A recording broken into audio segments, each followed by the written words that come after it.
कल्पांतर की साधना के 10वें दिवस में आप सभी का स्वागत है। कल हमने जाना कि प्रार्थना क्या है, तनाव क्या है, कैसे इसको दूर, मानसिक समस्याएं क्या हैं, उनके कारण क्या हैं और उनसे मुक्त कैसे हो सकते हैं। इसी विषय में आगे बढ़ते हैं। स्वयं की स्वीकृति। अपने संस्कार में मान्यताओं की भावनाओं, विचारों, मनोविकारों की अनुभूतियों को स्वीकार करें और अपनी तुलना अन्य लोगों से ना करें। अपनी प्रतिभाओं, योग्यताओं व कुशलताओं का उपयोग करें। जो भी स्वाभाविक ढंग से होता है उसे होने दें। भावनाओं व विचारों का दमन ना करें, इन्हें नियंत्रित ना करें, इन्हें सहजतापूर्वक अभिव्यक्त करें। अतः पिछली किसी भी घटना या क्रियाओं के प्रति आपके मन में पश्चाताप व कुंठा का भाव ना हो। अधिकांश लोग का मन कुंठाहीन भावना और अपनी खामियों व दोषों से व्याकुल रहता है और वह पूर्व घटित घटनाक्रमों को भूल नहीं पाते और वर्तमान से असंतुष्ट बने रहते हैं। मानव कभी अपनी उपलब्धियों से संतुष्ट नहीं होता। वह हर पल और अधिक की चाह रखता है। उसकी पद, प्रतिष्ठा, आदर, सम्मान, महत्वाकांक्षा, इच्छाएं हमेशा बढ़ती जाती हैं और संतुष्टि नहीं मिल पाती। उसके पास जो है उसका स्वाद नहीं लेता और जो नहीं है उसके पीछे दौड़ता रहता है। इसी से ईर्ष्या व हीनता बढ़ती जाती है और इसी प्रकार मानसिक समस्याएं पैदा होती हैं। कोई भी अपनी सीमाओं को स्वीकार नहीं करना चाहता और बाहर लोगों के स्वरूप की तुलना के कारण अधिकांश लोग अपने अंदर दोष, दुख और हीनता की अनुभूति करने लगते हैं। अतः आत्मस्वरूप की स्वीकृति का प्रयास अवश्य करें और साथ ही साथ अन्य से अपनी तुलना करनी बंद कर दें। हम हमेशा दूसरों को देखते हैं कि वो क्या करते हैं और अपने स्वभाव के अनुकूल कार्य नहीं करते और दुखी रहते हैं। इसलिए दूसरे क्या करते हैं उस पर विचार ना करें।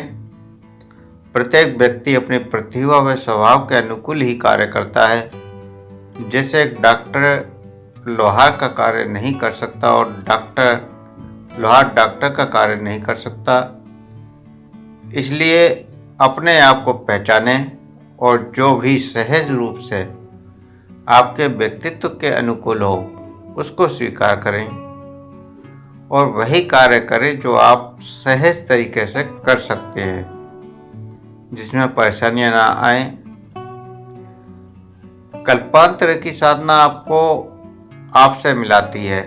यही प्रसन्नता व आत्म साक्षात्कार के इच्छुक हर व्यक्ति के जीवन का मूलभूत आधार है। मान सम्मान, पद, प्रतिष्ठा, व्यक्तिगत व्यवसाय इतना महत्वपूर्ण नहीं है जितना व्यक्ति का स्वयं का व्यवहार। एकाग्रता व रुचि के साथ कार्य को करने वाला मनुष्य अच्छा है उस व्यक्ति से जो कार्य को बोझ समझकर टालने हेतु करता है। अन्य लोग आपके बारे में क्या सोचते हैं, क्या धारणा रखते हैं, उसकी चिंता ना करें। ध्यान रहे, दूसरा अपने संस्कार व मान्यताओं की समस्याओं के द्वारा आपकी तुलना करता है। इसलिए बेझिझक अपने व्यक्तित्व के अनुकूल ही सभी कार्य करें। कोई भी विचार अगर मन में आता है तो उसे स्वीकार करें, उसको रोकना नहीं है। जैसे यदि आपको क्रोध का भाव आता है तो उसे स्वीकार करें, बुरा ना समझें। अगली बार जब क्रोध का भाव आने पर आए तो उसे साक्षी भाव से देखें और उसको दबाने का प्रयास ना करें, रोकने का प्रयास ना करें, क्योंकि रोकने से ही वह हमारे अवचेतन मन में संग्रहित हो जाएगा और मानसिक व शारीरिक रोगों के रूप में प्रकट होगा। यही बात सभी भावनाओं पर है, चाहे फिर वो काम, मद, मोह, लोभ आदि कोई भी भावना क्यों ना हो। जब भी कोई भावना उठे तो उसे साक्षी भाव से देखें और उसका अनुभव करें। धीरे धीरे वह भावना शांत हो जाएगी। और अगर आपने उसको दबाने की कोशिश की तो वो आपके अवचेतन मन में दबकर एक समस्या का रूप ले लेगी। इसलिए कभी भी किसी भी भाव को आपको दबाना नहीं है। जब भी कोई भाव हो, चाहे वो सही हो चाहे गलत, उसको देखें, साक्षी भाव से देखें और महसूस करें। और जब आप उसे देखेंगे, महसूस करेंगे, तो धीरे धीरे वो भाव स्वयं समाप्त हो जाएगा।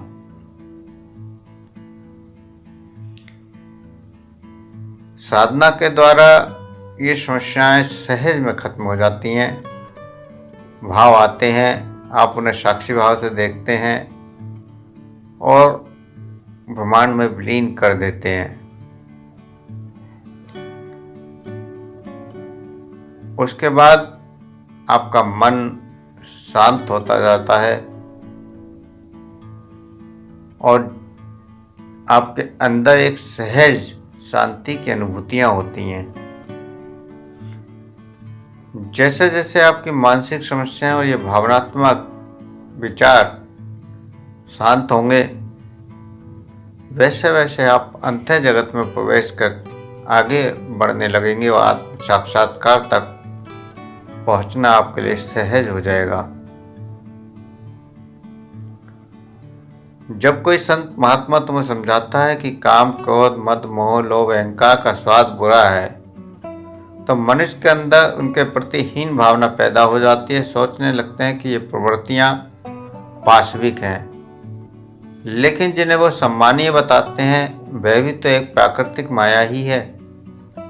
अतः अपनी प्रवृत्ति व इच्छा को मानव जीवन का स्वाभाविक पक्ष मानकर स्वीकार करें।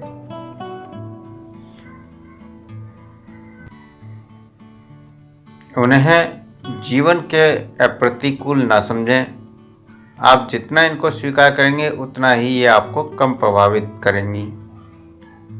भूतकाल व भविष्य के किसी विचार पर विचार विमर्श ना करें। जो बीत गया सो गया, आप उसे बदल नहीं सकते, अतः उसे पूर्णतः भूल जाएं।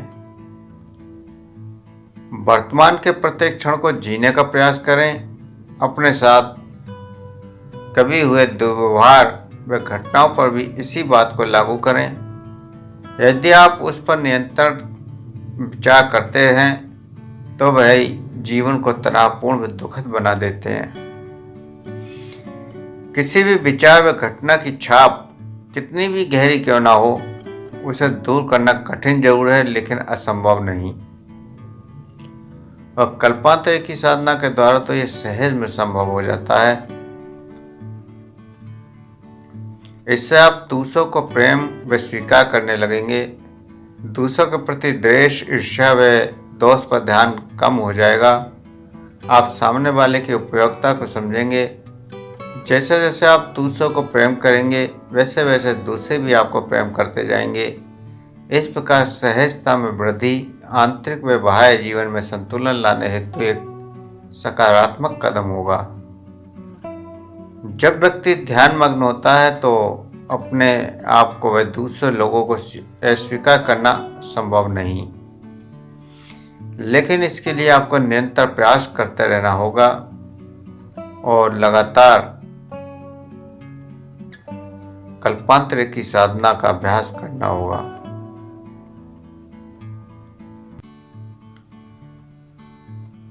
वर्तमान जीवन का उपहार।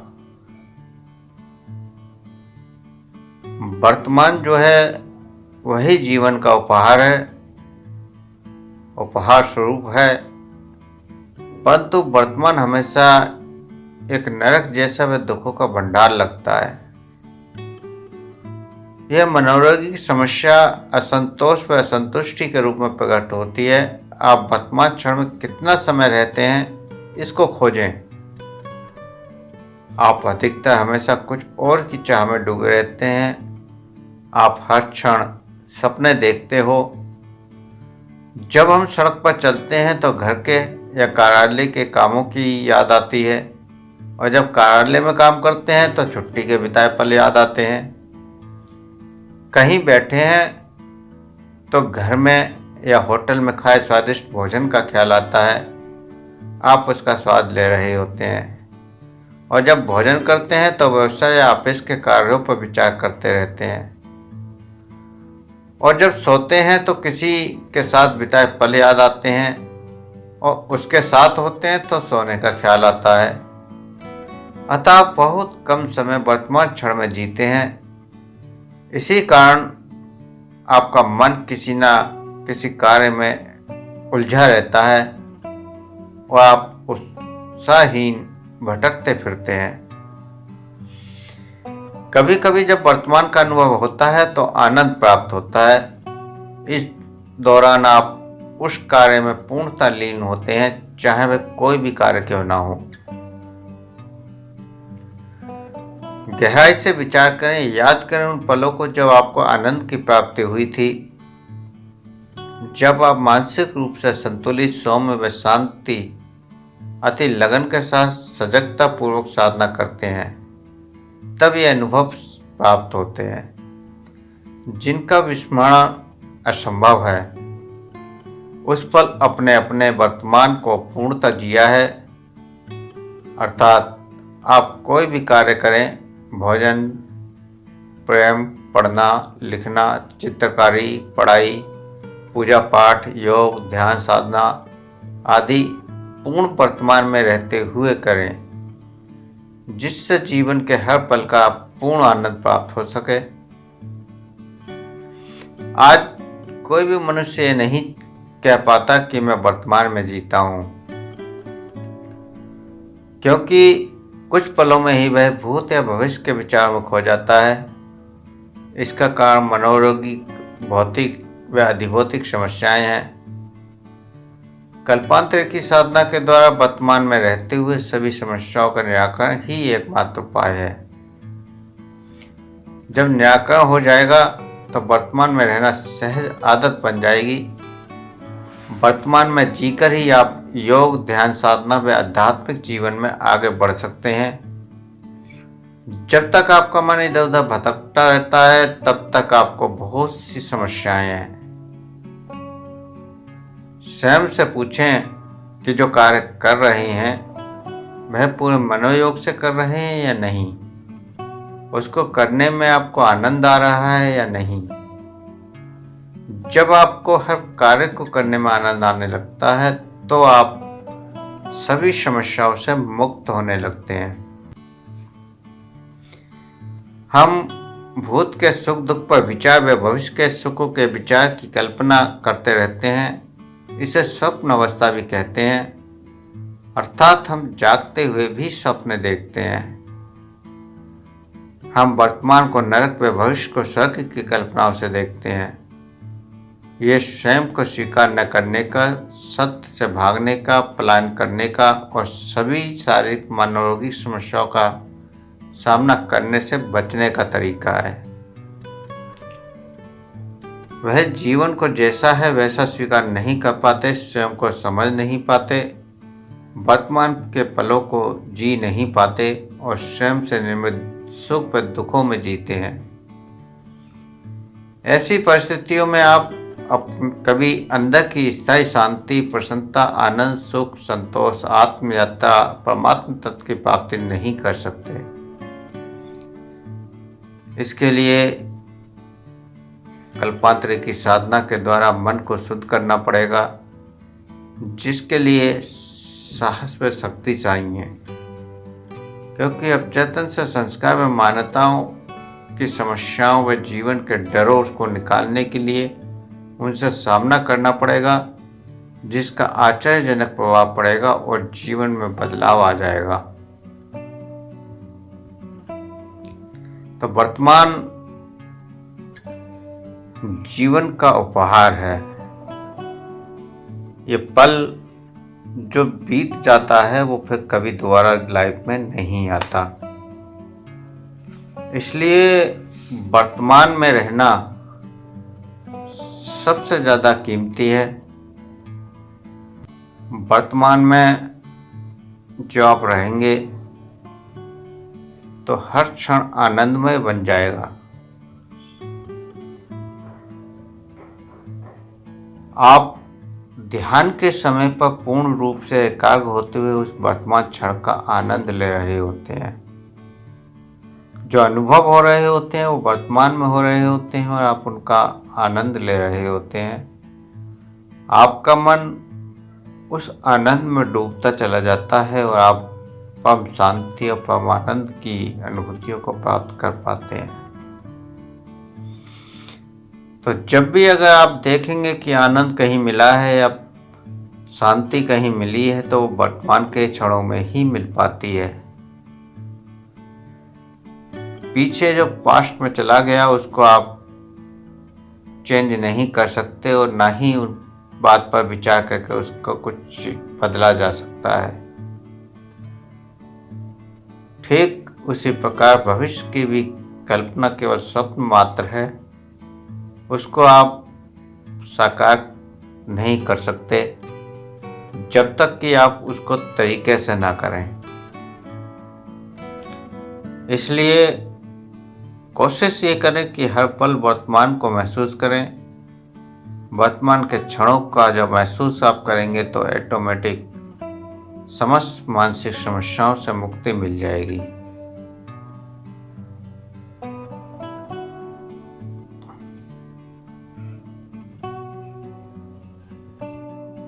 तो इस प्रकार आप बहुत सारी कष्टों से, दुखों से मुक्त हो सकते हैं।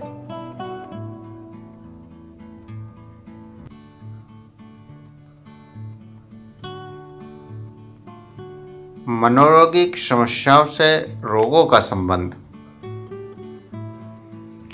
मनुष्य हमेशा दुखों से, आनंद की अतृप्ति से, प्राप्ति से असंतुष्ट, जीवन की निराशा से ग्रस्त होते हैं, जिससे जीवन के प्रति मोह भंग होता जाता है और मन में ग्रंथियों का निर्माण होता है। और जब ये ग्रंथियां, कुंठाएं, अवरोध, निराशा, अतृप्ति, असंतुष्टता व मनोरोगिक समस्याएं तीव्र, गंभीर व घातक होती हैं, तब मनोरोगी व मनोदैहिक रोग पैदा होते हैं। यहाँ तक कि पागलपन तक प्रकट हो सकता है। यदि ये ग्रंथियां, कुंठाएं, अवरोध, निराशा, असंतुष्टि, मनोरोगी समस्याएं गंभीर व घातक ना हो तो परिणाम स्वरूप बीपी, शुगर, हृदय रोग, हार्मोनल रोग, सदमा, कलेश, खिन्नता, विषाद, अप्रसन्नता आदि के रूप में प्रकट होती हैं। ज्यादातर समस्याएं असंतुष्टि के रूप में ही शुरू होती है। ये असंतुष्टता व्यक्तिगत, स्वयं से व अन्य लोगों के प्रति संबंधों में भी हो सकती है। जब जब आप स्वयं से या किसी और से असंतुष्ट होते हैं तब तब आपके अंदर हलचल पैदा होती है, आपके अंदर उदासी पैदा होती है, आपके अंदर खिन्नता आ जाती है, जो मानसिक समस्या की शुरुआत होती है। और यही बढ़ते बढ़ते जब विशाल रूप ले लेती है और तीव्र गति से अगर आगे बढ़े तो पागलपन तक जो हो सकता है, और नहीं तो फिर शुगर, बीपी, हृदय रोग, हार्मोनल रोग होना आम बात है। आज विज्ञान भी सहमत है कि मन से रोग होते हैं। इसके अंतर्गत न्यूराइटिस, तंत्रिका शोथ, मधुमेह रोग, हृदय रोग, high BP, low BP, ulcer, एनिंदा, हाइपरटेंशन आदि रोग मन से ही होते हैं। अगर आप किसी से तीव्र ईर्ष्या व घृणा करते हैं तो आपको अल्सर व मंदाग्नि अर्थात भूख न लगना या पेट का कोई रोग हो सकता है। आत्मग्लानि से क्षय रोग, टीबी रोग पैदा हो सकता है। डर से हृदय रोग पैदा हो सकता है और क्रोध से लकवा व पागलपन पैदा होता है। हमारे शरीर में इतनी जीवनी शक्ति और प्रतिरोध शक्ति होती है कि वह रोग उत्पन्न होने से रोक सके। मनोरोग की समस्याएं इस शक्ति को कमजोर करती हैं और रोग उत्पन्न कर होते हैं। स्वस्थ, शांत व स्थिर मन शरीर के अपने कार्यों को निर्विघ्न पूरा करने का मौका प्रदान करता है। कल्पांतर की साधना के द्वारा शरीर व मन को अधिक शांत व शिथिल करना सीखकर हम रोगों से मुक्त हो सकते हैं। प्रत्येक मनुष्य अपने आप में पूर्ण है, था और हमेशा रहेगा। अति गहराई में जब हम ये निसंदेह एकदम सत्य है जान लेते हैं तो वह जो चाहे पा सकते हैं, जो चाहे कर सकते हैं। लेकिन हर मनुष्य के लिए संभव नहीं, क्योंकि वह मान्यताओं व संस्कारों की समस्याओं से ग्रस्त है। वह जीवन की सत्यता को वह स्वयं को स्वीकार नहीं कर पाते। अतः निरोग रहने के लिए समस्याओं का निराकरण करना ही होगा। प्रत्येक मनुष्य के अपने संस्कार, मान्यताएं, भावनाएं, अनुभूतियां और बौद्धिक इच्छाएं हैं। सबका जीवन जीने का व संबंधों को निभाने का अलग अलग तरीका है। इन्हीं विभिन्न पक्षों में संतुलन कल्पांतर की साधना के द्वारा किया जा सकता है। तो इस प्रकार आपकी मानसिक समस्याएं ही रोगों का कारण बनती हैं। मानसिक समस्याओं को अगर आप ठीक करने लगे तो धीरे धीरे आपका मन शांति और आनंद से भरने लगेगा और आप बहुत सारे रोगों से बचे रहेंगे। मनुष्य अपने आसपास हर पल हर वस्तु को नष्ट होते हुए देखता है। रोजाना कोई न कोई मृत्यु को प्राप्त होता रहता है। कोई बूढ़ा होकर परेशान हो रहा है तो कोई रोगी होकर जीवन से संघर्ष कर रहा है। कोई दर्द से तड़पता है तो कोई मानसिक व्यथा से तड़प रहा है।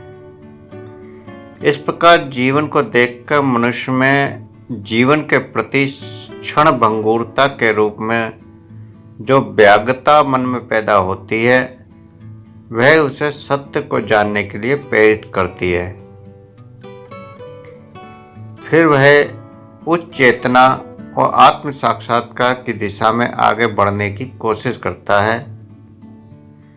जिसके मन में क्षण भंगुरता को देखकर सत्य को जानने के लिए असंतोष, बेचैनी व चिंता नहीं होती, वह आत्म संतुष्ट बनकर माया के इस अंधकारमय जगत में पड़ा रहता है। क्षण भंगुरता व जीवन के प्रति असंतोष ही सत्य को जानने के लिए प्रेरणा का स्रोत बनता है। या फिर कुछ मनुष्य रोग निवारण के लिए वे अपने दुखों को दूर करने के लिए साधना, आत्म साक्षात्कार के मार्ग पर चलते हैं। साधना का कारण कुछ भी हो, पर मूल खोज एक ही है, आत्म संतुष्टि व आनंद की प्राप्ति। मनुष्य में जीवन की क्षण भंगुरता नित्य प्रति दिखाई देती है।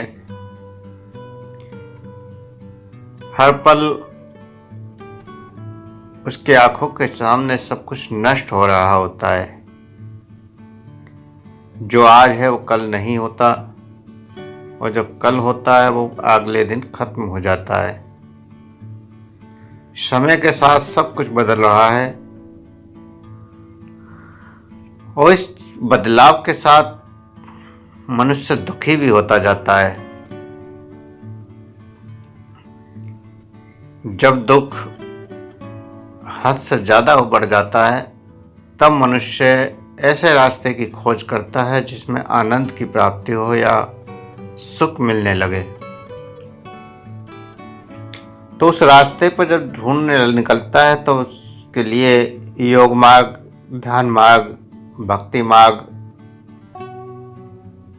सामने आते हैं। लेकिन जो ध्यान मार्ग में आगे बढ़ते हैं उनके लिए आनंद को पाना या आत्म साक्षात्कार करना सहज हो जाता है।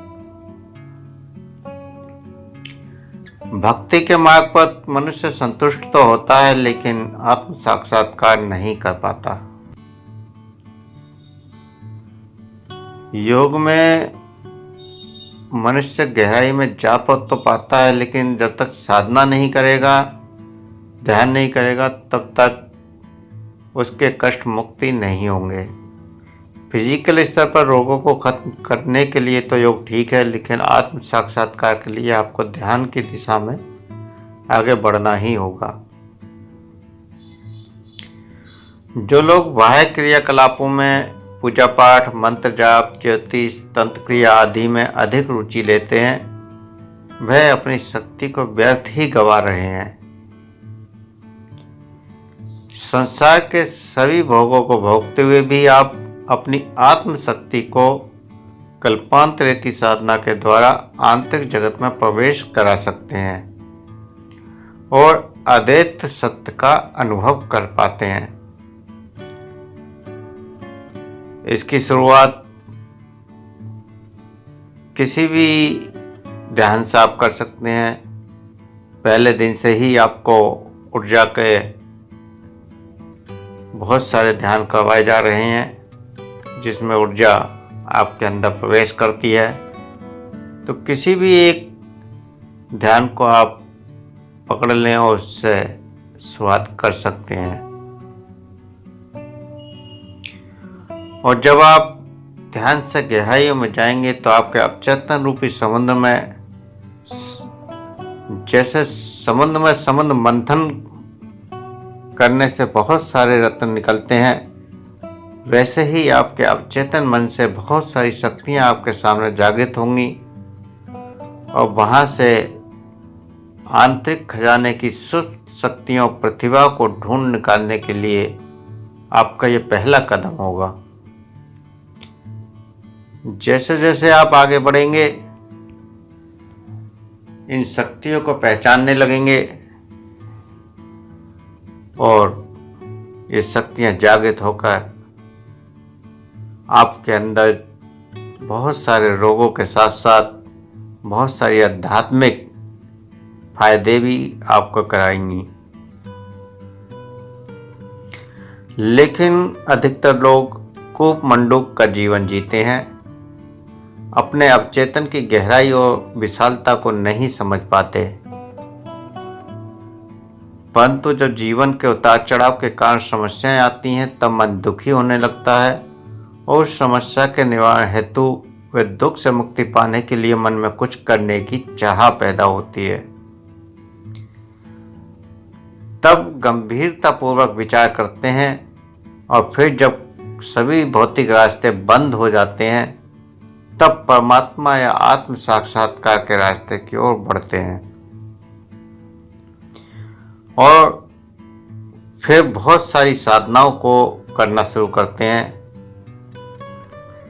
समस्याएं हमें परेशान करती हैं, परंतु वे ही हमारी सर्वोत्तम हितैषी भी होती हैं, क्योंकि वे ही अनुभवों के नए रास्तों की खोज करने हेतु मजबूर करती हैं और फिर हम उस अंतर जगत की असंभव होती हुई भी कल्पना करते हैं जो हमारे वर्तमान संस्कारों, मान्यता और धारणाओं व भावनाओं से परे होता है। और जब हम साधना के लिए कुछ समय निकालते हैं तो आत्मचिंतन, विश्लेषण व निरीक्षण में लग जाते हैं। फिर अवचेतन रूपी समुद्र से गहन गंभीर समस्याओं के समाधान को खोज निकालने में सफल होने लगते हैं। जो आपके बाह्य जीवन में दुख का कारण है उसका अनुभव कर उन्हें दूर कर सुखी रहने लगते हैं और धीरे धीरे उस परम आनंद को पाने लग जाते हैं जिसका वर्णन संत, महात्मा, ऋषि, मुनि योगी जन अनंत काल से करते आ रहे हैं। हालांकि ये इतना आसान तो नहीं है, लेकिन असंभव भी नहीं है। परिणाम स्वरूप धीरे धीरे अवचेतन मन से समस्याओं का निराकरण होता जाएगा, तब आपको आंतरिक खजाना मिल जाएगा। अतः आप केवल दृढ़ संकल्प के साथ धैर्य रखें, धीरे धीरे बाह्य दुखों का प्रभाव पड़ना कम होता जाएगा और आप सभी डरों व दुखों से मुक्त होने में सक्षम हो जाएंगे। अपनी वास्तविक शक्ति के रूप को देख व समझ पाएंगे। यदि आपको दुख व रोग रूपी नदी को पार करना है तो साधना को करना ही पड़ेगा। यदि सुख, शांति, आनंद व परमात्म ज्ञान की अपेक्षा रखते हैं तो साधना के अनुभवों से गुजरना ही पड़ेगा। बिना करे हमें कुछ नहीं मिल सकता। अध्यात्म का रास्ता केवल चलने से ही मिलेगा। किसी की बातों को सुनने से या किसी के अनुभवों को जान लेने से हम वो अनुभव नहीं कर सकते और ना ही उन अनुभवों के लाभ प्राप्त कर सकते हैं। तो अध्यात्म एक ऐसा रास्ता है जिसमें करके ही उससे लाभ भी उठाया जा सकता है और अनुभव भी किए जा सकते हैं। नहीं तो केवल एक ज्ञान के तौर पर तो आप इकट्ठा कर सकते हैं और ज्ञान के तौर पर इकट्ठा करने से केवल बहस कर सकते हैं और कुछ नहीं। बहुत सारे लोगों को आप देखते होंगे कि अध्यात्म की जब चर्चा शुरू होती है तो वो बहस करने लगते हैं कि ऐसा नहीं ऐसा है। अक्सर वो वही लोग होते हैं जिन्होंने केवल ज्ञान इकट्ठा किया है, सुनकर बहुत सारी बातें अलग अलग जगह से इकट्ठी कर ली हैं और एक अपनी धारणा बना ली है कि यह सत्य है। जो अनुभव करता है वो कभी बहस नहीं करता। अनुभव व्यक्ति की, ये साधक की ये बहुत सबसे बड़ी पहचान है। वो कभी बहस नहीं करेगा। अगर सामने वाला गलत भी बोल रहा है तो भी कह देगा चलो ठीक है, हो सकता है आपको यही अनुभव हुए हों, तो इसलिए बहस में नहीं पड़ेगा। और हम जैसा होते हैं हमें संसार का हर आदमी वैसा ही दिखने लगता है। अगर हम अच्छे हैं तो सब अच्छे हो जाते हैं, अगर हम बुरे हैं तो सारा संसार बुरा हो जाता है। आज हमारे कहने और करने में फर्क है। आज संत महात्मा कहते तो कुछ और हैं और करते कुछ और हैं। यदि किसी से कहें कि चीनी बुरी है, स्वास्थ्य को नुकसान पहुंचा रही है, तो पहले स्वयं को चीनी खाना बंद करना होगा, तभी सामने वाले पर प्रभाव पड़ेगा।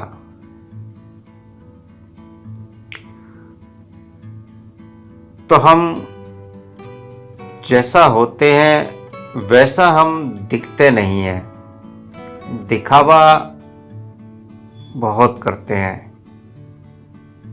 हर व्यक्ति के अनुरूप हम अपने आप को चेंज कर लेते हैं। किस व्यक्ति के सामने हमें क्या बोलना है, कैसे हमें वार्तालाप करनी है, क्या हमें दिखाना है, इसका हमें बचपन से अभ्यास कराया जाता है और हम निरंतर उस अभ्यास के कारण अपनी भी रियलिटी को भूल जाते हैं, अपनी भी सत्यता को भूल जाते हैं। और फिर हमारी सोच जैसी होती है हम सबके बारे में वैसा ही सोचने लगते हैं। अगर आप बेईमान हैं तो हर आदमी आपको बेईमान नजर आने लगता है और अगर आप ईमानदार हैं तो हर आदमी आपको ईमानदार नजर आने लगेगा, क्योंकि हमारे अंदर के भाव, हमारा व्यक्तित्व, हमारी सत्यता हम स्वयं को पता होती है और इस स्वयं के पता होने के कारण ही हम सामने वाले को अपने अनुरूप ही, अपने भाव के अनुरूप ही जांचने की कोशिश करते हैं। सामने वाला भी इसी तरह से जांच रहा होता है, लेकिन अगर सत्यता को जानना है तो इस भ्रम से थोड़ा आगे बढ़ना होगा। हमें पहले अपनी इस मान्यता को तोड़ना होगा कि हम जो सोच रहे हैं वही सही है। हमें अपने अनुभवों के आधार पर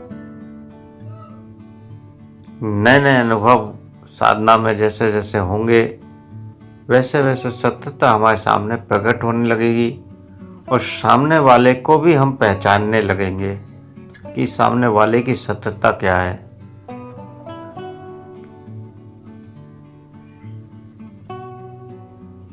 अतः पहले स्वयं को शांत, सुखी, आनंदित, शिथिल व स्थिर कर लो, तो जो भी आपके साथ आएगा वह भी स्वयं आनंदित हो जाएगा। जब तक आप स्वयं आनंदित नहीं है और सामने वाले से कहते हैं कि आप आनंद को पालो, तो संभव नहीं है कि वो आपकी बात पर यकीन करे। या आप खुद तो सुखी है नहीं और दूसरे से कह रहे हैं कि सुख को महसूस करो, दुख का त्याग कर दो, तो जब आपके स्वयं का ही दुख दूर नहीं हुआ तो दूसरे का दुख दूर कैसे हो जाएगा। जिसके पास जो कुछ है वह दूसरे को वही दे सकता है। यदि किसी के पास दुख है तो वो दुख ही देगा, और किसी के पास सुख व आनंद है तो निश्चित है कि सामने वाले को सुख और आनंद दे सकता है। बिना सीखे सीखने का कोई औचित्य नहीं होता, ये हमेशा याद रखना चाहिए। जब तक हम किसी चीज को सही से अभ्यास नहीं कर लेते तब तक उसका कोई औचित्य नहीं है। हमें अध्यात्म के रास्ते पर परिपूर्ण होने पर ही दूसरे को सिखा सकते हैं। स्वयं में जब परिपूर्ण हो जाते हैं तो दूसरे को सिखाना भी सहज हो जाता है। आज बहुत सारे संत महात्मा स्वयं कुछ नहीं जानते हैं, लेकिन बड़े बड़े प्रवचन करते हैं, बड़ी बड़ी कथाएं करते हैं, रोज चिल्ला चिल्ला कर बोलते हैं कि धन बुरा है, माया बुरी है, इसका त्याग करो, इसका दान करो, लेकिन उसी माया को वो इकट्ठा कर रहे होते हैं। आपसे कहते हैं कि सुख सुविधाओं का त्याग करो, ऐसी घर से बाहर निकलो, बाहर के वातावरण में शुद्ध वातावरण की हवा लो, लेकिन स्वयं ऐसी गाड़ी में चलते हैं, ऐसी कमरों में रहते हैं। एक आम आदमी शायद इतनी सुख सुविधा को नहीं भोग पाता जितने कि आज के संत महात्मा भोग रहे हैं। और जितनी भी चीजों को त्याग करने के लिए वो बोल रहे हैं, शायद एक भी चीज का त्याग उनके पास नहीं मिलता। जिस चीज को वो बुरा बता रहे हैं उसी चीज को वो खुद स्वयं अपना रहे हैं। तो ऐसी कथनी और करनी में जो फर्क आ रहा है, उसी के कारण अध्यात्म से हम दूर होते जा रहे हैं। वो स्वयं कोई अनुभव नहीं करते, केवल ज्ञान इकट्ठा करके किताबें पढ़कर या सुनकर एक कथा की तरह आपको सुना तो सकते हैं, लेकिन जब कोई अनुभवी उनसे चर्चा करने लगता है तो वो मैदान छोड़ जाते हैं।